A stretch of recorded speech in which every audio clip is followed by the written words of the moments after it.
the leap from the first part of the burial of the dead to the second part could not have been more dramatic.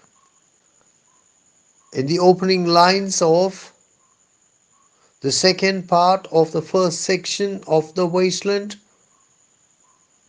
we get a picture of an actual wasteland. It is stony rubbish, and the speaker asks, what are the roots that clutch? What branches grow out of the stony rubbish? The Son of Man cannot answer this question because he knows only a heap of broken images. The question appears to be a rhetorical question, more a rhetorical question than an actual question. And yet the speaker says that the Son of Man cannot answer it. Who is the Son of Man? This is a term which is repeated in the Old Testament as well as the New Testament. Son of Man means the male offspring of man. Son of Man means human being. In the Bible, the term is frequently used to contrast human beings against God, against angels, and against foreigners like Persians and Babylonians, who were looked upon as animals rather than as human beings. Here it is said that the Son of Man cannot answer the question because he knows only a heap of broken images. The word image here has more than one meaning.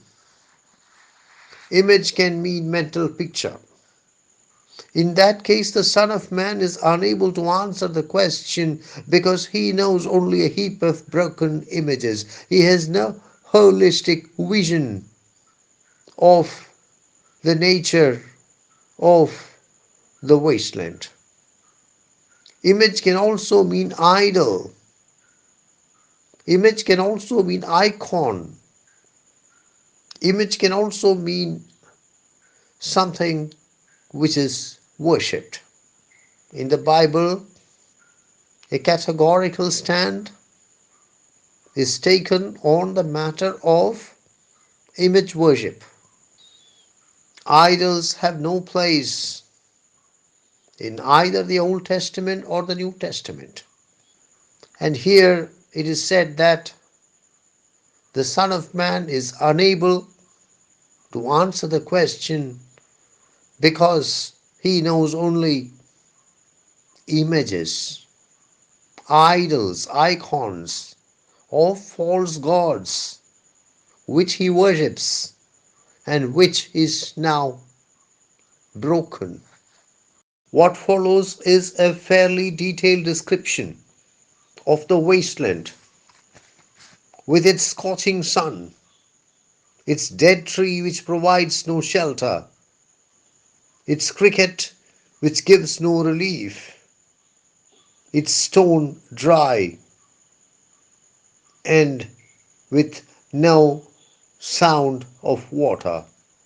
This shocking description of a stark wasteland is the objective correlative of Europe after the Great War. World War I caused 20 million deaths and wounded 21 million people. The outbreak of the Spanish flu in 1918 resulted in 500 million people, or one-third of the world's population, being infected and 50 million people being killed.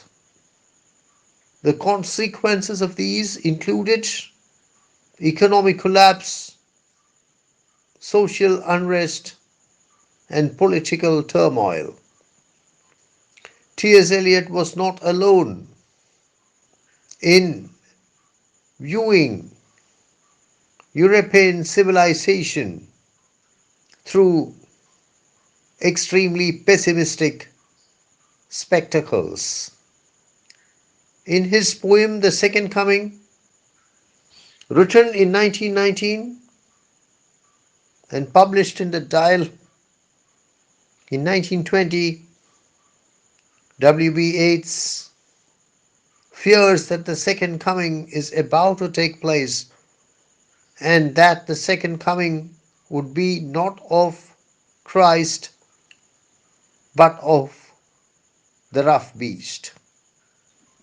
In his book The Decline of the West, first published in 1918, revised and republished in the years that followed, the historian Oswald Spengler formulates the thesis that every civilization lasts approximately 2000 years and that as nearly 2000 years had passed since the birth of Jesus, Christian civilization was about to come to an end. We now come across the enigmatic symbolism of the red rock. It appears that the red rock is in the middle of the desert that has just now been described. There is shadow around the red rock, and the speaker invites us to come in under the shadow of the red rock. The shadow of the red rock is different from all other shadows. It is not clear what the red rock stands for. It could stand for Jesus Christ. It could stand for true religion. It could stand for Christianity. It could stand for the church. The speaker, clarifying that the shadow of the red rock is unlike other shadows, can be interpreted to mean that true religion is different from false religions. They look alike. The shadow of the red rock looks like any other shadow, but it is different from all other shadows. The speaker now says, I will show you fear in a handful of dust. This is a rather unexpected twist, a rather dramatic twist. One is reminded of the biblical dictum, dust thou art, and to dust thou returnest. Ecclesiastes 3:20. The point that the speaker tries to make is that there is always with us the fear that we are, after all is said and done, only a handful of dust. We have come from dust and we are going back to dust.